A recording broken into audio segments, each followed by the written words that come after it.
Every civilization believes its money is permanent. The Romans believed their silver coins would last forever. Medieval merchants trusted gold. Industrial nations trusted paper. And today, billions of people trust digital numbers stored on servers they will never see. Money feels permanent because it surrounds us every day. We earn it, save it, spend it, and measure our success through it.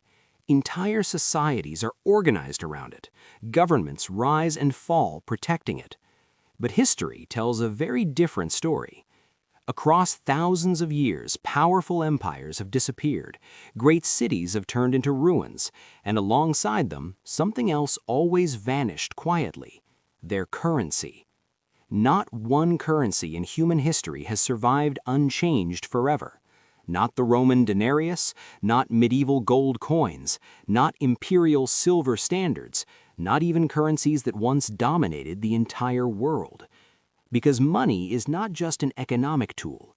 Money is a belief system, and every belief system eventually faces a moment when trust begins to crack. This is the story of why every currency in history eventually failed, and why modern money may not be as different as we think. To understand why currencies fail, we first need to understand what money actually is. Money is not paper. It is not gold. It is not coins or numbers on a screen. Money is trust recorded in a transferable form. Thousands of years ago, early civilizations struggled with trade. Farmers produced grain, craftsmen produced tools, and merchants transported goods across long distances. Barter worked at small scales, but it quickly became inefficient. So societies invented something revolutionary: a shared symbol of value. In ancient Mesopotamia, silver weights became standardized units of exchange. In Lydia, around the 7th century BCE, the first metal coins appeared. These coins worked not because of their metal alone, but because people trusted the authority stamping them. A coin represented a promise that others would accept it tomorrow. This simple idea allowed trade to expand, cities to grow, and empires to form.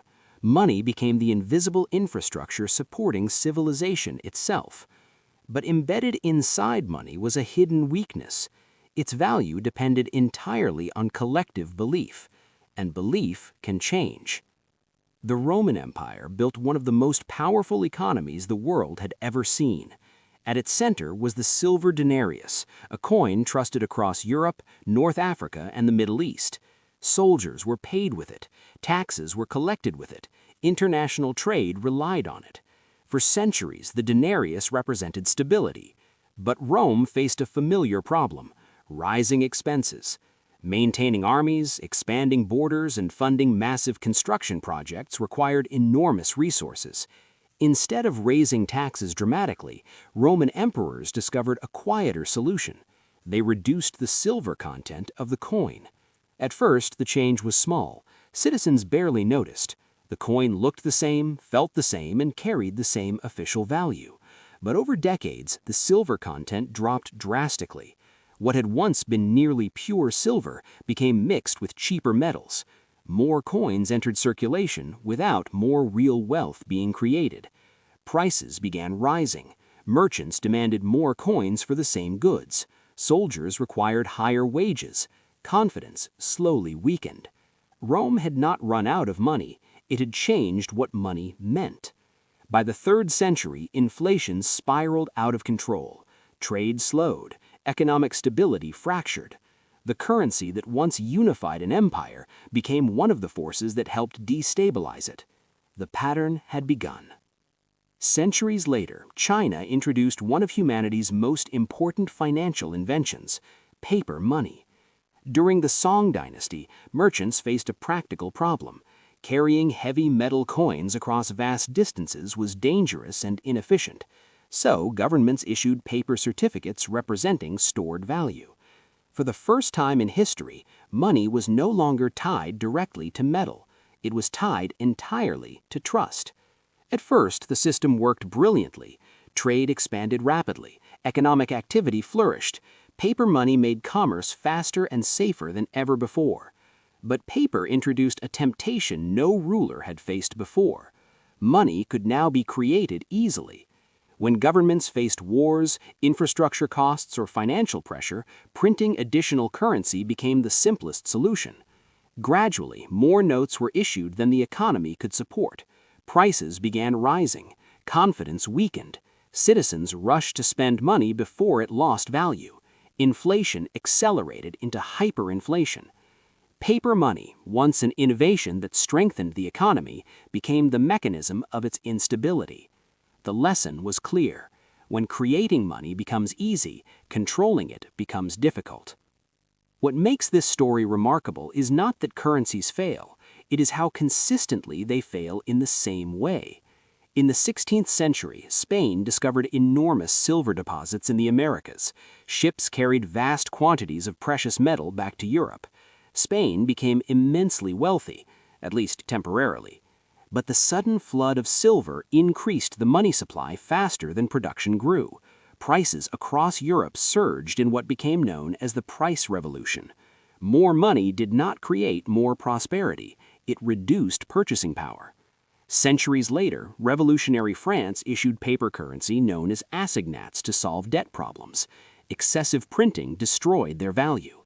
In the 1920s, Germany's Weimar Republic printed money to manage war reparations and internal debt. Inflation became so extreme that wages were paid daily and citizens carried cash in wheelbarrows. In Zimbabwe during the early 2000s, hyperinflation reached levels so severe that trillion-dollar banknotes were issued. Different governments, different eras, different cultures, same outcome. Currencies fail when trust cannot keep pace with expansion. Across history, three forces appear again and again. First, expansion of money faster than real economic growth. When the supply of money increases without a matching increase in goods and services, prices adjust upward. Second, debt pressure. Governments borrow to fund wars, crises, or social programs. Over time, maintaining debt becomes politically and economically difficult, creating incentives to weaken currency value indirectly through inflation. Third, loss of confidence. This is the most important factor. Currencies rarely collapse suddenly. Trust erodes gradually, until one moment when people collectively realized confidence has changed. And once belief disappears, recovery becomes very difficult. Money works because everyone assumes others will accept it tomorrow. When that assumption breaks, the system changes rapidly. Today's currencies are called fiat currencies. They are not backed by gold or silver. Their value comes from government authority, economic productivity, and global trust.